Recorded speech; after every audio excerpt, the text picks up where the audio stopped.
up this morning, but I think we're good if we're good to go. So look, thanks for your time and thanks very much for the CHPA for hosting this morning's webinar. And we'll go through the series of slides, and as David said, happy to take some questions at the end. So expanding business overseas, lessons from the front line.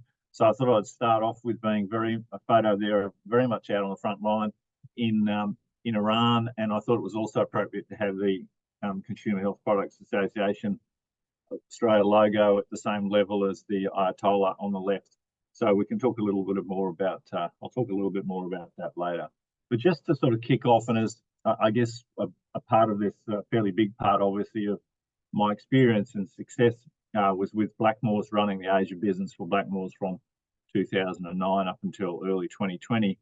And the reason for putting this image up here is that, as for those of you who know, that's Hong Kong, and that's a bus there, a double-decker bus in Hong Kong. So you can see the size and scale of that outdoor advertisement there with it we had in Hong Kong. So I guess that gives you a feeling for some of what I'm going to talk about in the next hour, 45 minutes or so. So just to sort of talk a little bit about the Blackmores experience, and I think because it is one that I think it is a great Australian success story of a retail brand expanding in overseas and particularly expanding in Asia. And I'm obviously can't take all the credit for that. We had a great board, a great chairman, CEO, and obviously a team working with Blackmores during that time. But I guess just to sort of go through a little bit of that, because it gives some good background to the experiences and the lessons that learnt from that. So, as you know, Blackmores is a very old, very established brand in Australia, now owned by Kirin from Japan. But during the period of like a 10-year period, Blackmores looked at about 20 different markets, and we entered 11 of those markets and implemented a whole lot of different market entry models, route to market models, everything from D2C, full service distributors with our teams embedded in them, wholly owned subsidiaries, just using 3PLs, and of course a big joint venture in Indonesia with Kalbe Pharma, the biggest pharmaceutical company in Southeast Asia. We expanded that business to have 1,000 staff. I think it's now got 1,200 staff now across the Asian region. And during that process, I guess we became what I'd call channel experts, really, in pretty much every form of route to market, whether that was offline through to online. And the picture on the right is actually on a Chinese cruise, Blackmores booth, if you want to put it that way, in a Chinese cruise ship. We did quite a bit of business with the cruise ships coming in and out of China, and also that dock and come out of Hong Kong, which is a really interesting little niche in the market. And I think a strong reason for our success was the values. I mean, the values of the company, and I think we value the markets we're in. We value the people and our customers and our partners. And obviously, government and regs are a really big focus for doing business overseas. And I know there's quite a lot of people on the call today that are involved from the reg side. And I think the biggest point to emphasise here, and that photo is at the Blackmores Asia Sales Conference in 2018, and that's obviously a very large group of Blackmores staff there. And I think a really big part of the success in the region was really down to the team. It's all about the team you build and the people you work with. So a little bit of a few other points on the slide there about the Blackmores presence across the region. Significant number of distribution points. We had 10 wholly owned subsidiary companies, and as I say, a very big joint venture with Kalbe Pharma in Indonesia. And we also, during that period of time, established a regional headquarters in Singapore. And I think the results are, I think, probably reasonably well known. But if we look at that growth trajectory across that period, it really was a pretty significant growth from under 50 million in net sales up to over 350 million in net sales from that Asia business during that time. So a really significant growth of that business. And so, excuse me, just to sort of what are the sort of, I guess I've got a couple of slides here on the insights and learnings from that. What was really a period of what I'd regard as pretty relentless expansion, assessing markets and then expansion.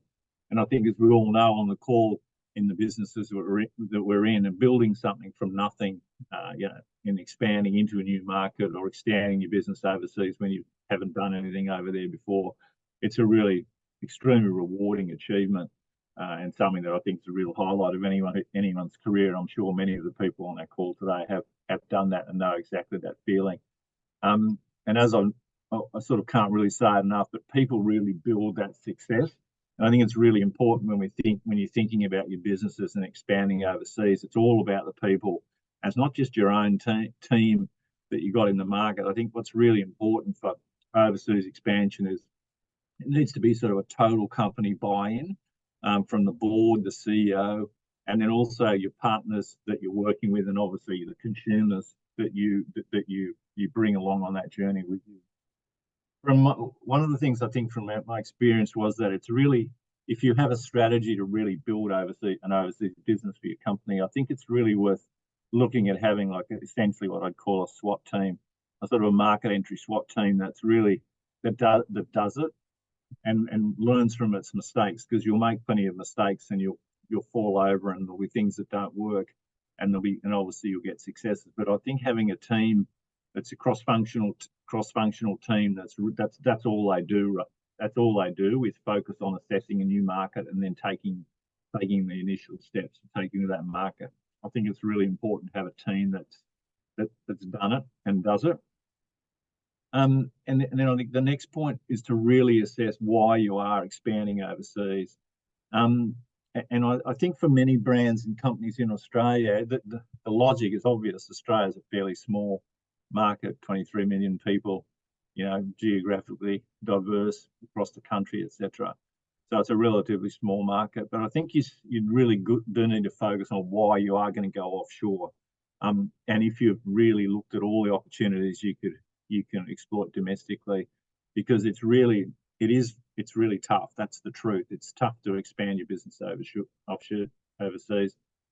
And I think it's also, you need to be sort of careful of both your own ego and the company's ego about, because expanding into new markets is like a drug. Once you start doing it and you're on it, it's extremely interesting. It's challenging, and you get a huge buzz out of it. But I think stand back and think about why you're going to do it and what it's going to take to actually do it, and don't just do it because other people are expanding overseas and you think, oh, yeah, we should be riding that, jump on that train too. So, and the reason I say watch your own ego too is, having done it yourself, you can get pretty enamored with your own ability to go into new markets and make decisions that at times probably aren't that rational. So I'll talk a little bit about one or two of those. That on the right is our in-market presence for Blackmores in pharmacies in Kazakhstan, which was actually a really interesting market for us. And I think the final point on this slide is just to be really realistic, and I say brutally realistic, about your capabilities to actually do that business overseas and to expand and execute in complex markets that are a long way from headquarters. And the truth is, obviously, being Australian companies, everywhere is a long way from headquarters. Even if you just expand in New Zealand, it's still quite a long way away from wherever you're based in Australia.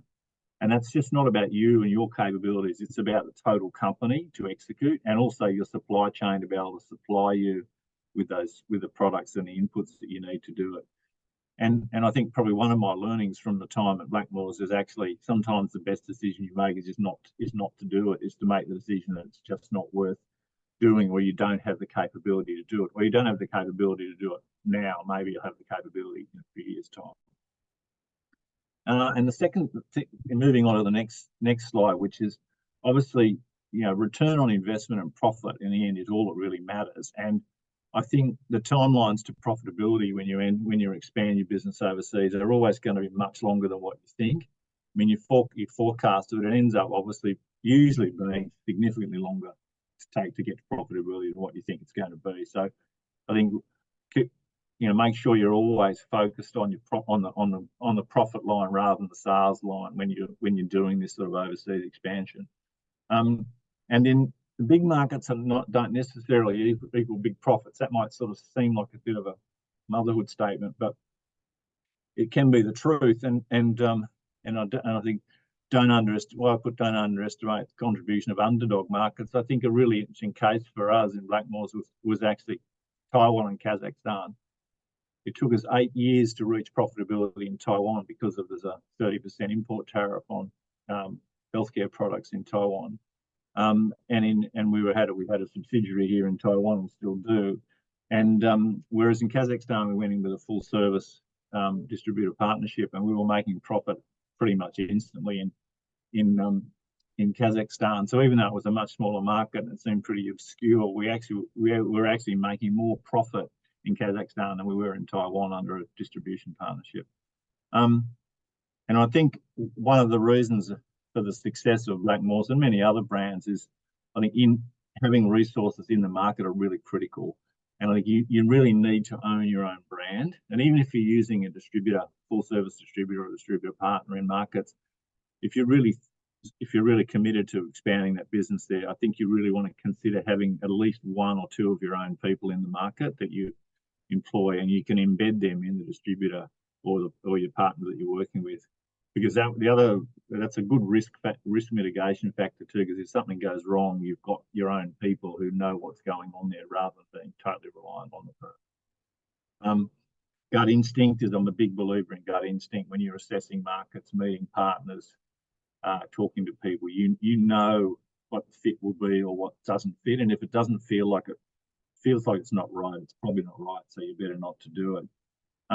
It's always much harder than what you think. You think there's an easy market entry, even if it's a D2C entry, which I'll talk about in a minute, but it's not. It's always harder than it seems. It always takes more time and more resources. And that's why I use that term, halve your expectations and double your time and budget, because I think that's one of my learnings too, is that you always have huge expectations. Some of the times you meet them, many times you don't, and it takes more time and money than you think. And just a little bit of a joke down the bottom. Yeah, do not volunteer to wear a koala suit to advertise your brand, because I did that in Carrefour in Taiwan in the early days here in Taiwan, and the koala suit or kangaroo suits, which are very popular too, are very heavy and very hot. So don't volunteer to be the koala to advertise your brand. Just moving on to a little bit more sort of detail. And for those who attended the webinar I did last year, you'll be familiar with this market entry roadmap and that I've used with a lot of companies, and it's fairly straightforward. And I guess many of you will be well aware of it.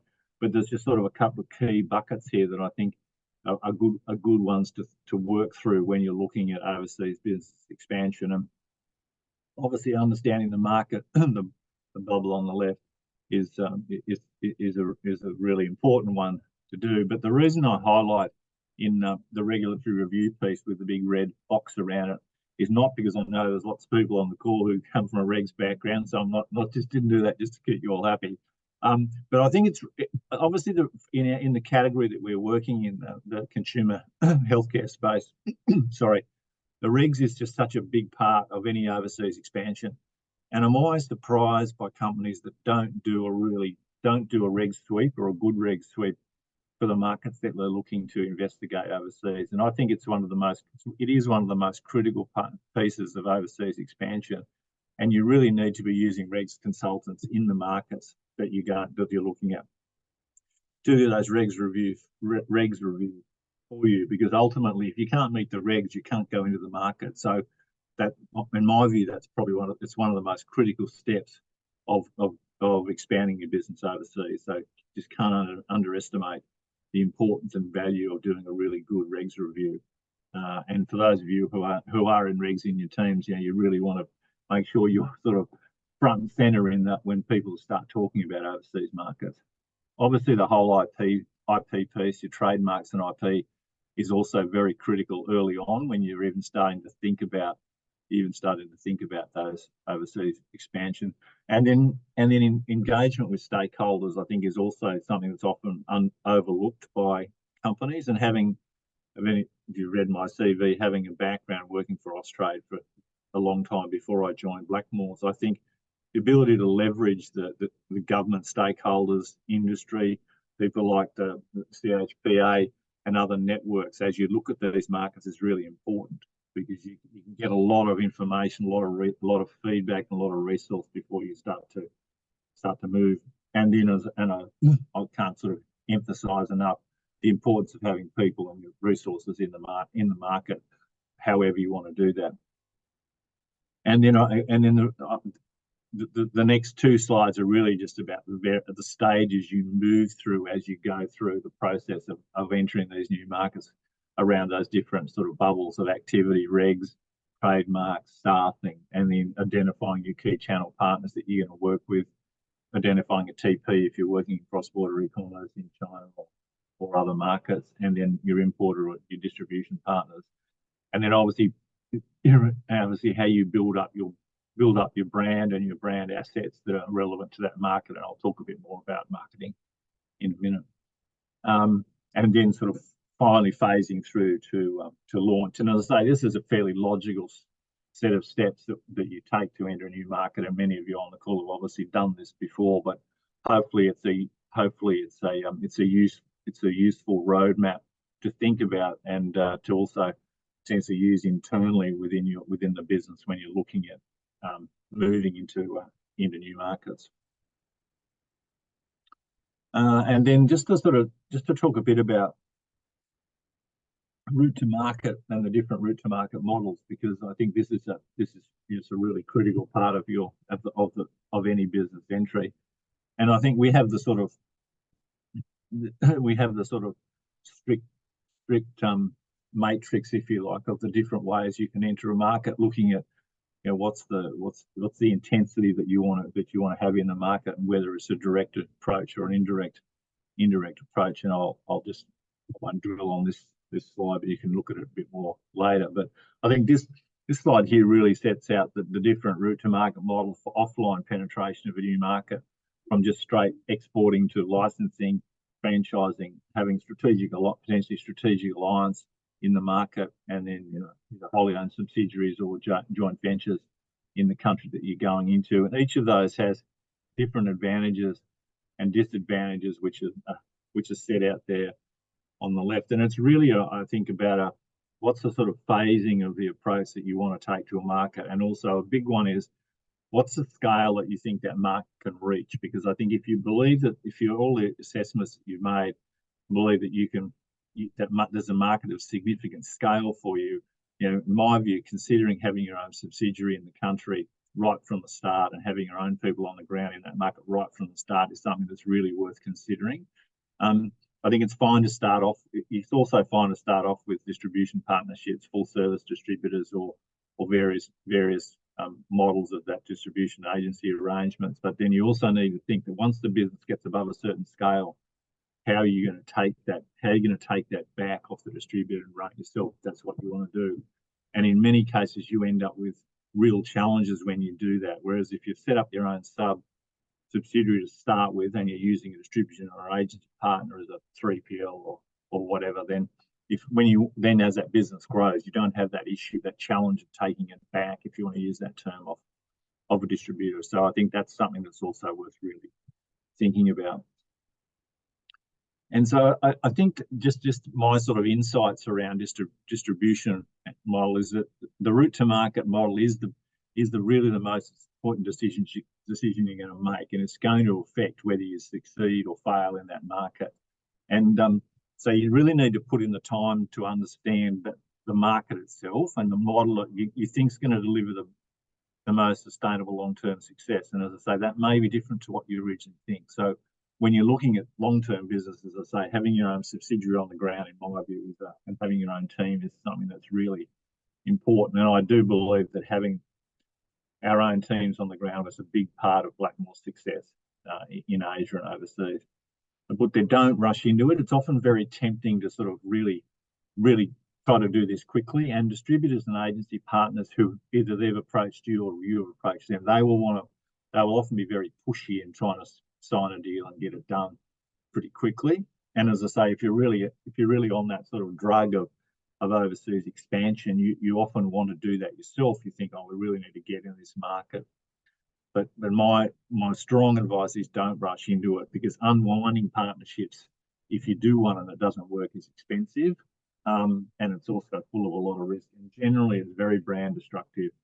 In any market you're in, your reputation in the market can be damaged by that.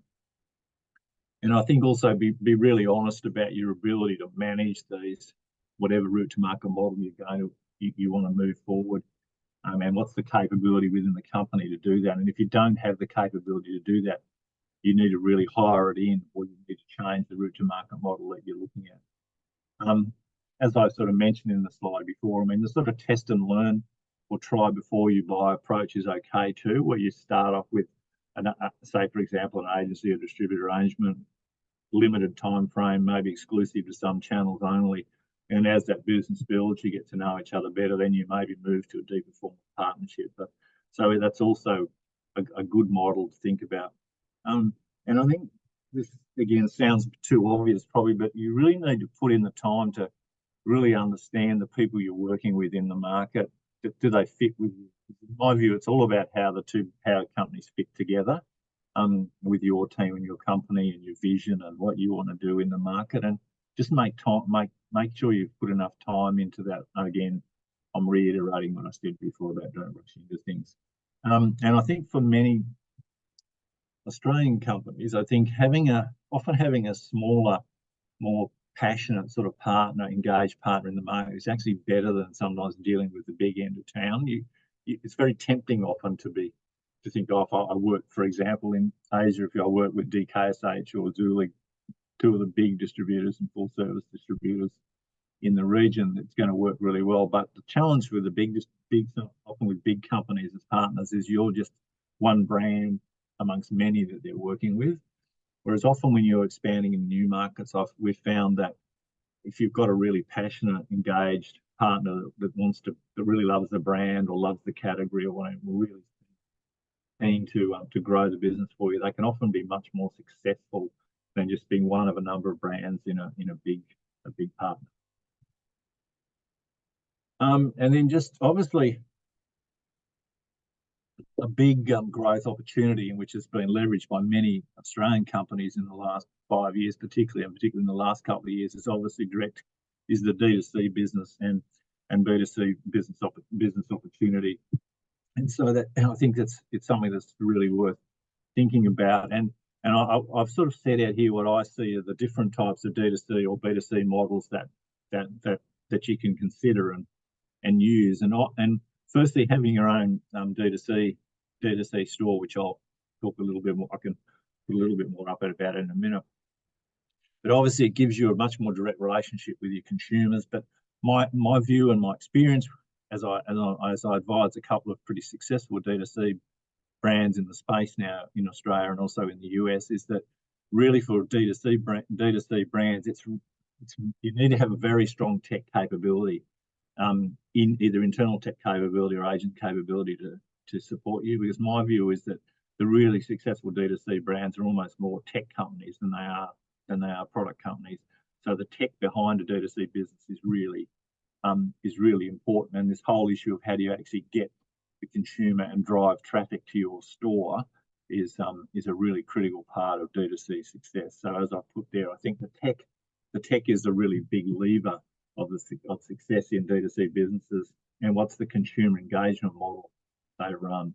And my experience has been that you can't be half pregnant. You've got D2C is a very different model to an offline business model for a brand. And so I think you've got to really buy into that and put in the time and the money to support a D2C operation. And I also have a view that there's a limit to how big you can grow. You can build a D2C business, and I think that sort of, it's just around how many consumers are going to buy, particularly in our space, from a D2C brand. And I do think there's a limit to the scale of how big that is. Like I honestly don't think you can build like a $500 million and $1 billion business as a D2C brand. I think it's very difficult. Obviously, the next category there is platform stores, and this has obviously been the great success of Aussie brands in our space, particularly in China, but also increasingly in other markets. So it's where you have a store on the platform, whether it's in China with Alibaba or whether it's with JD or whoever. and in Southeast Asia with Lazada and Shopee and others. It's very, very popular and has been very good for BDS brand. I think it's absolutely essential that you've got a very strong trade partner, a TP, to support you, or an agency to help to run the store and do everything for you. And I think that selection of that TP is just the same as selecting another distribution partner, as I've talked about before. I think, obviously the platform and the brand have got to drive the traffic, and that requires a lot of investment, and increasingly requires a lot more investment than it did, say, 5 years ago. The next point there is really important one, is that you need to, as a brand, you need to also build a very direct relationship with the platforms. Many companies tend to leave that relationship building just to their TP or their distribution partner in the market. And that's sort of fraught with challenge, because if you change TP, you lose everything. You lose any connection you've got with the platform. So as a brand, you want to be building those direct relationships with the platforms that you're working with. And I think also when you're looking at a new market, it's also worth considering just exclusivity on one platform to start with. So, for example, if you're going into China, maybe you only sell on Tmall to start with. You don't sell on JD, or you don't sell on Xiaohongshu or anywhere else, just to help with entering that market, and because you get more support, obviously, under exclusivity arrangements with the platforms. I think also remember, in the end, platforms are just another retailer, and they're just as brutal to deal with as they are as if you're dealing with a Coles or a Woolies or a Chemist Warehouse or a Watsons or a Guardian. They're a retailer, and they're a retail platform. The next column is just around C2C, and obviously for Australian brands in our space, the Daigou trade, or the C2C, and then closed social network selling has been a really big part of the category, which is obviously C2C stores are run by someone else. They're not run by the brand. So someone buys your product, they put it up on their own store on Taobao or Shopee or whatever in Southeast Asia. And it can be a really powerful way to launch new products in particular, and also to build a brand.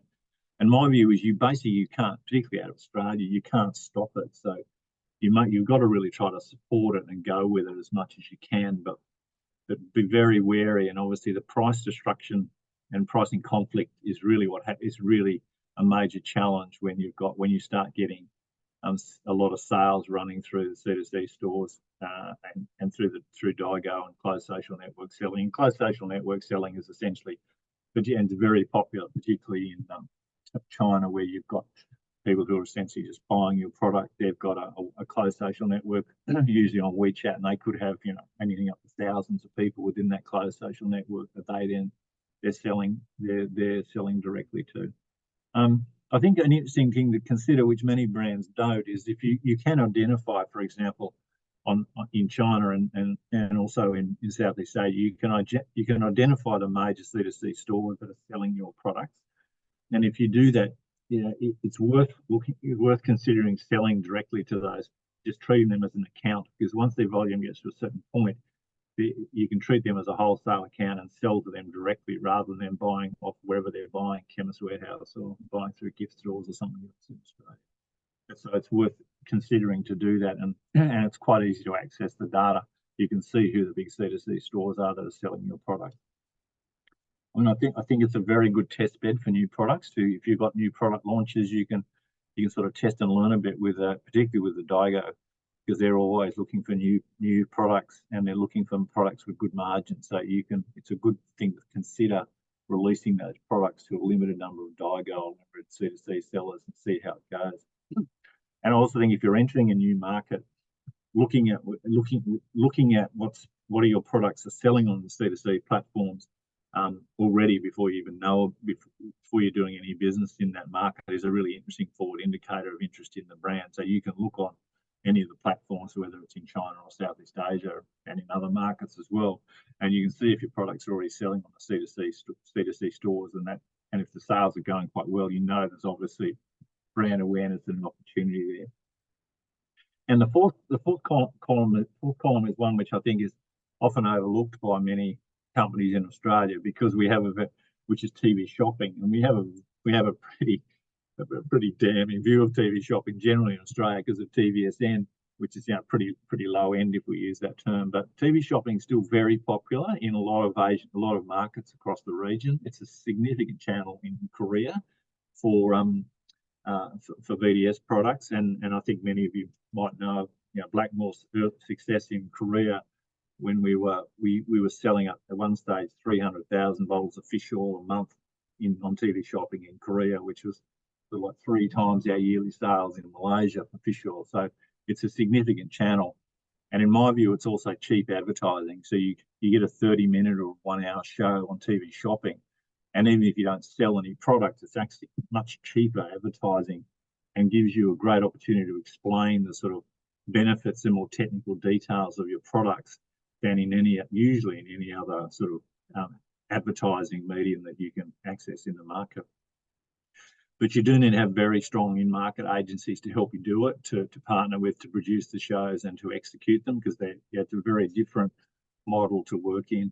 And secondly, pricing is critical, because generally on TV shopping, doesn't matter how high end the TV shopping is, which is very high end in say Korea, but pricing is very keen, which is why they tend to sell. You tend to sell quite large numbers of products in each sort of batch of product bundle that you're selling. So the pricing can be a bit of a challenge if you're in multiple channels. But it's a really interesting channel to consider, and when you're looking at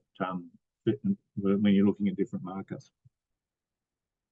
And look, I won't. I know I haven't got that. I won't dwell on too much of this, but just looking at some of a little bit more detail on some of those areas that I've mentioned. I mean, I think the thing with the D2C model, when you look at it, is these D2C businesses are actually quite complicated in all the things that you need to do to actually run a highly successful D2C business.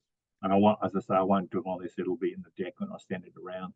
And obviously, for the major platforms that you've got, globally, where you've got, obviously Amazon is very big in a lot of markets, Alibaba, Pinduoduo, JD in China, and then SEA is in the middle down there. That's Shopee in Southeast Asia, Coupang in Korea, and then eBay, which you're all well aware of. And just to sort of give you a bit of a feel for that, as I say, I won't dwell on this, but obviously Shopee and Lazada are the biggest platforms in Southeast Asia to work with, and in different markets obviously have different penetration rates. Obviously Lazada is owned by Alibaba, so if you're working with Alibaba, for example, in China, working with Lazada in Southeast Asia is relatively easy to do because they're very well connected. But then Shopee, which is owned by SEA.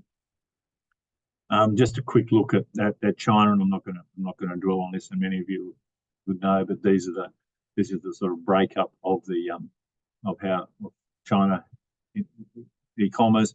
Koala is owned by Tmall, so that's Alibaba is pretty much half the market, and then JD and the others.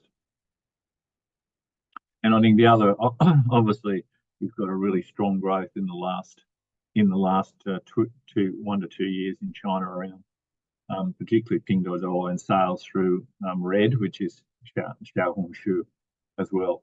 And again, I won't dwell on that because we don't have that much time. And then I think the other really thing to think about is in all of these markets, and we're all well aware of it, is the growth of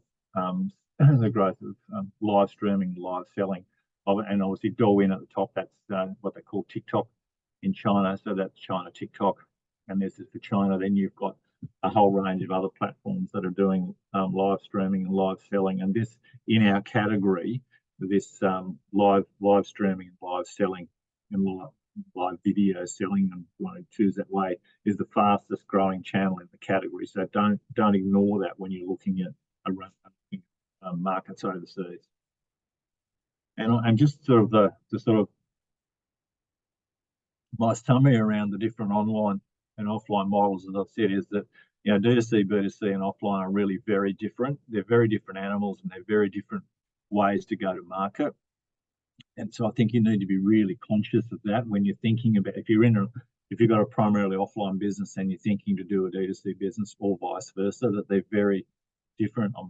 as I've said, I think highly successful D2C businesses are much more tech and data companies first, and then consumer companies, health companies second.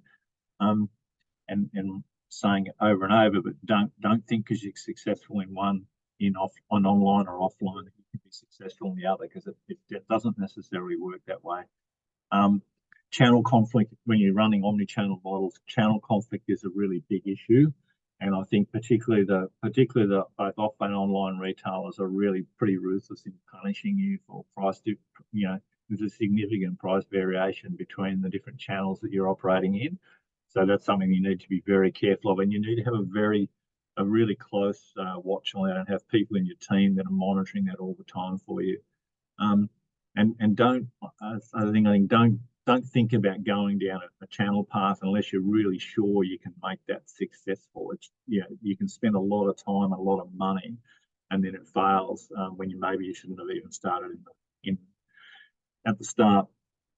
And I think for omni-channel models, it's really about how you leverage the synergies across all of those channels in your whole business to make it work, whether that's marketing and pricing, your consumer engagement models, and also how you position the brand.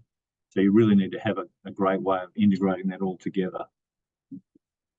And I'll just have a couple of slides on marketing, and then and I think for marketing, it sounds obvious, but you've got to invest to grow. And if you're not willing to invest in the marketing and your A&P spend, it's just not going to work, and you might as well just stay at home. So you've got to make sure you've got commitment from the whole company that you can invest enough to support your brand as you build that business overseas.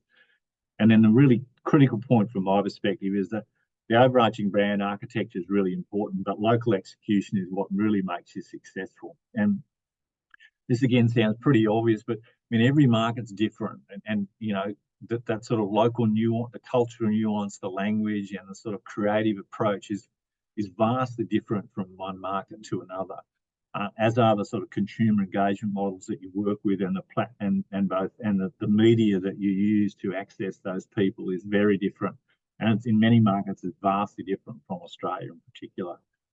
I put it in bold there, and I know many of you are probably working in headquarters, but I think it's when you're going overseas, you just can't let the headquarter people control and review your content from overseas. So I think generally they're just too far away from the action, and too far away to understand the local nuance. So you've really got to have an agreement almost between what you're doing overseas and the headquarters around letting the overseas teams or the people that are doing the overseas marketing and content generation, etc., trusting them that they know what they're doing. And working with agencies and partners in the market that really get you and the brand and what you're trying to achieve. And so my very strong view is you can't run marketing from headquarters in these overseas markets, and particularly markets that are culturally very diverse from Australia.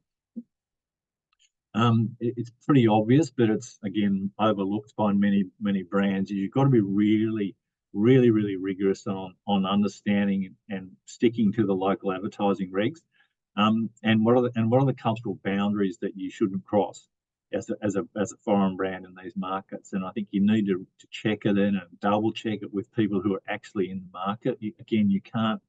It's so nuanced, and it's also changes very rapidly. You really got to be all over that stuff, otherwise you can find yourself in real problems. And I think now that the world is so sort of transparent, if you have a really major issue, so you've reached some major cultural boundary in one of these markets, I mean, people will hear about it in other markets within an hour. So I think you need to really focus on that. But also, you can experiment a lot, and you can try different approaches and be quite creative in your overseas markets that you might not want to do or be willing to do in Australia, as long as you're doing it within the regs. And final point, I think, is that speed is just absolutely so critical. Many markets overseas, and particularly Asian markets, just move very rapidly, and the sort of fads and trends change and move very quickly. So I think again, you need to be very, very quick and be able to respond really quickly as the market moves and the consumer moves. And in our space, I think the other thing to really look about is that, consumer health, it's pretty obvious to say, but it plays across FMCG, ODC and pharma. And I think sometimes we can lose sight of where we're playing as a brand. And, FMCG seems to be pretty sexy and dynamic, and whereas the sort of pharma end of that spectrum tends to be obviously more scientific and technical. So I think you need to sort of stand back and think about where you position yourself. And consumers, as we know, are increasingly knowledgeable about the products that they're taking, and they do a lot of research, particularly in Asia and particularly in China. They do huge amounts of research on what they're actually taking and why they're taking it, and what's the delivery technology, etc. So don't think that your consumers don't know. They're really interested in this stuff. And I think it's also, your brand building efforts in our space, really need to also focus on the science behind it. And all that, the whole piece around technical seminars, pharmacist training, distributor training around the technology of your product and the efficacy, etc. I think engaging with government and industry on this in the overseas markets is also really important, because often we're, in the category, often we can be ahead of the market, and so regulators in developing markets in particular really like to have the sort of input and support from foreign brands in helping them to understand the category as it moves. So don't underestimate the power of that when you're in a market.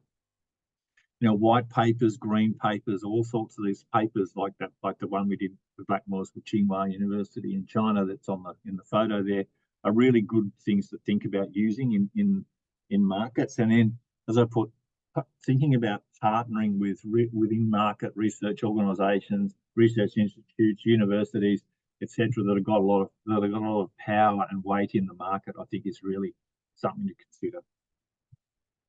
And look, just a few final thoughts, and I'm heading towards my time when we've got to get in the Q&A.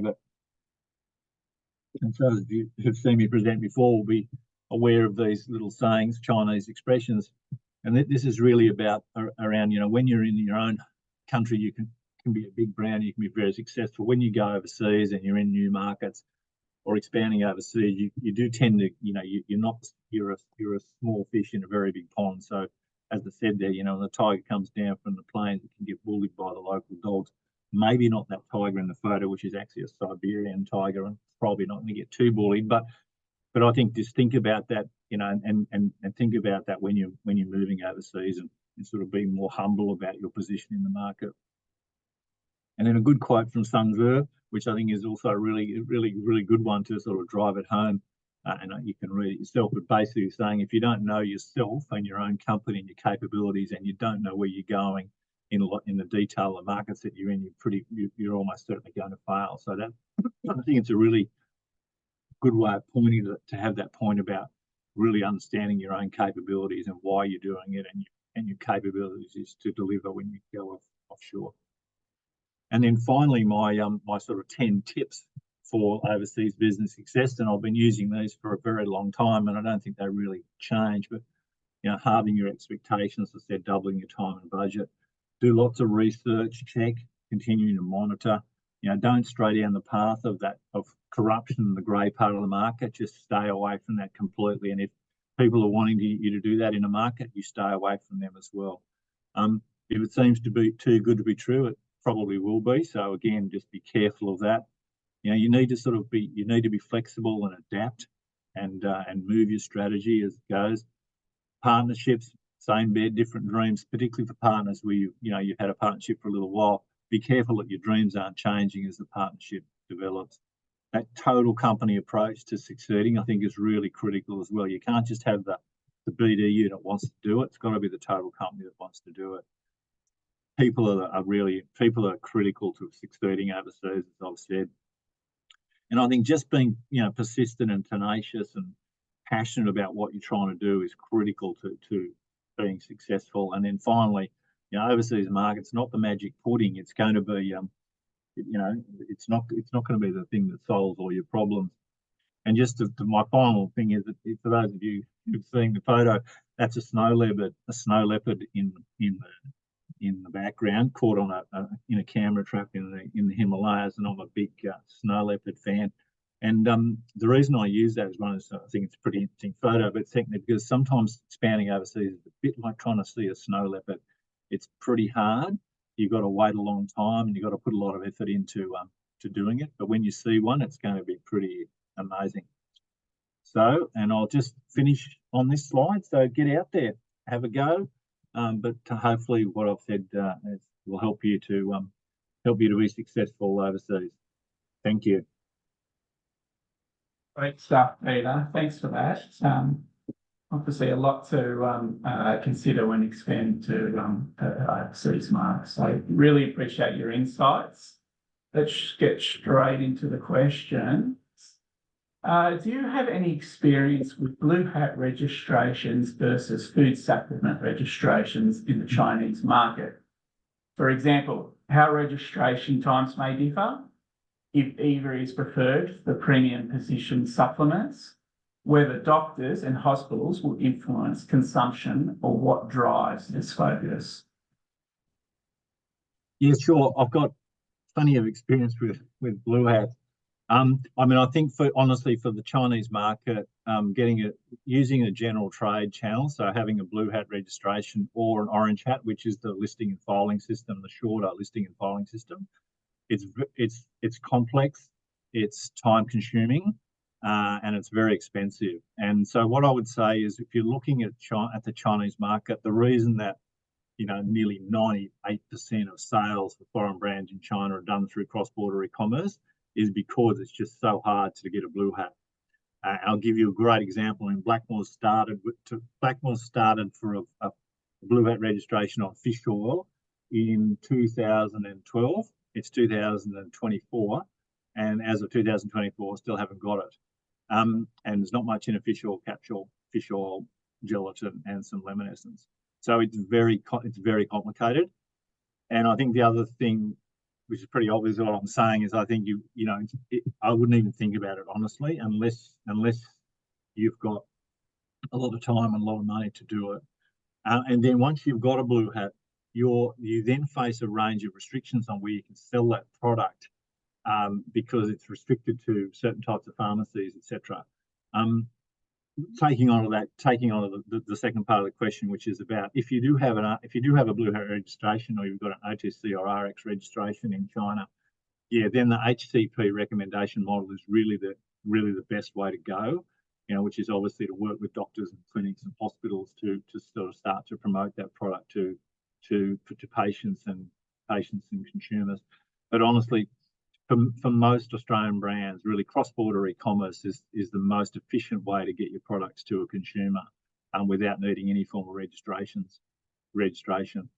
And as I say, if you look at the foreign brands, and you look at blue or orange hat registrations every year in China, out of say 2,000 registrations, there'll be about 10 that are from foreign brands. The rest are local, domestic brands. We are now getting to see how D2C can be a good route to market for new and emerging brands.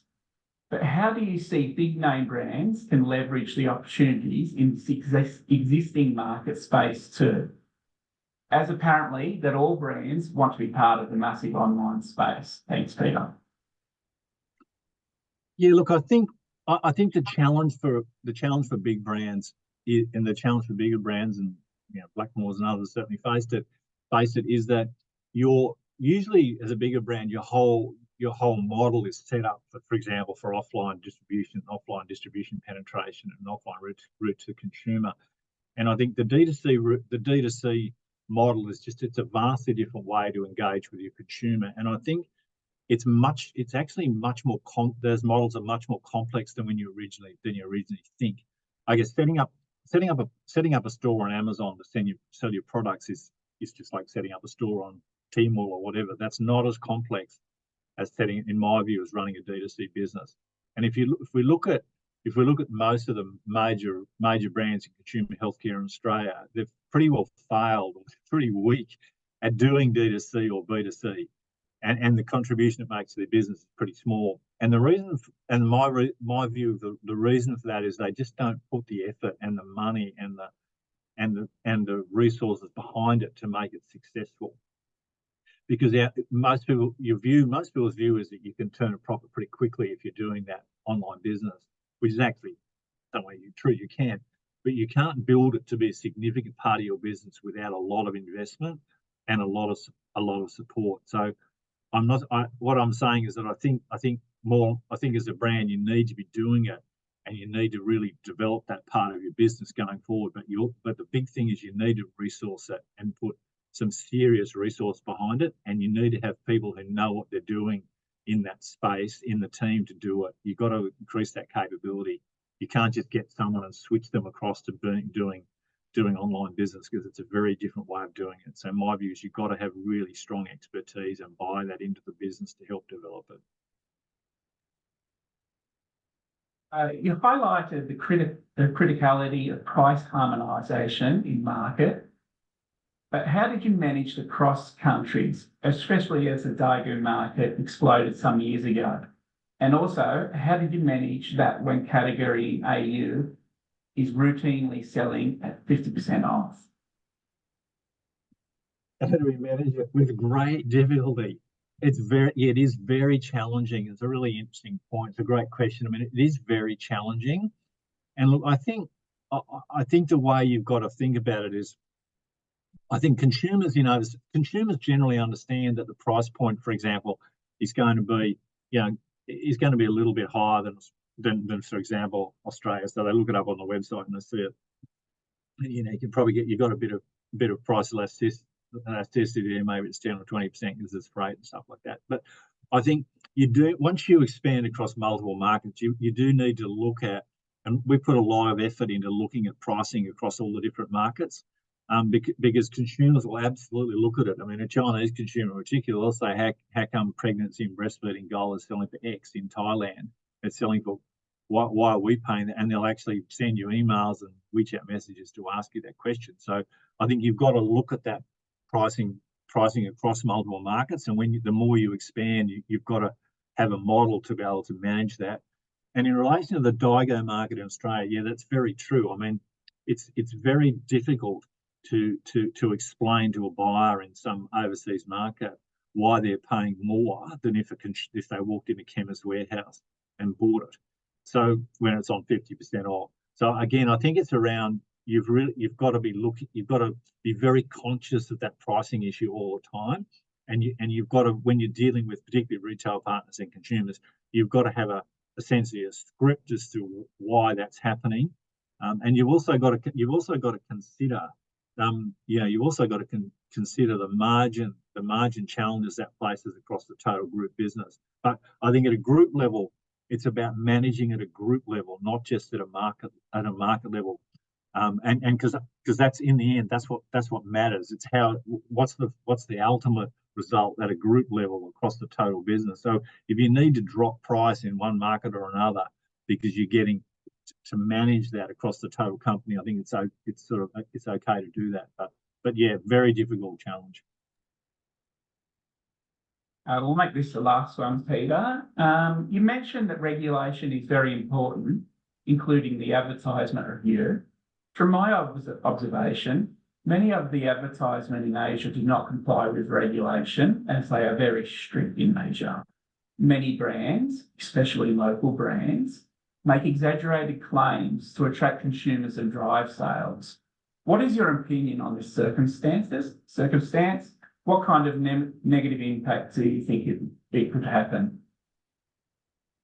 Yeah, look, that's a very true point. And I mean, in a lot of markets, the local companies, yeah, they breach the regs, and they either pay the fines or they've got some relationship that can get them through that challenge. But I think as a foreign brand, and as you've got to really just stick very strictly to your own principles around that. You've got to meet the regs, because as foreign brands, you'll often get targeted as a good scapegoat you know, for the regulator who wants to sort of make an example of someone, they'll almost always target a foreign brand rather than a domestic brand. So I think you, as a foreign brand, you need to absolutely stick to the regs.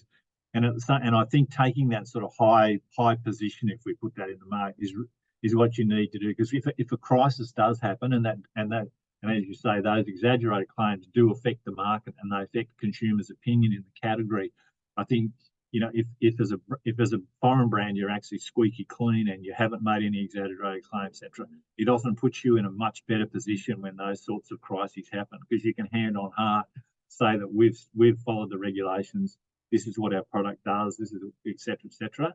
And I think also it's worth watching that in any market you're in, because if you start seeing there's a trend in the market where people are just making more and more outrageous claims, you need to be sort of getting ready for the sort of risk mitigation strategy that maybe a crisis will happen and maybe the regulator will stamp down on something. So I think it's again monitoring that really closely, but absolutely take the high ground and meet the regs letter for letter the whole time.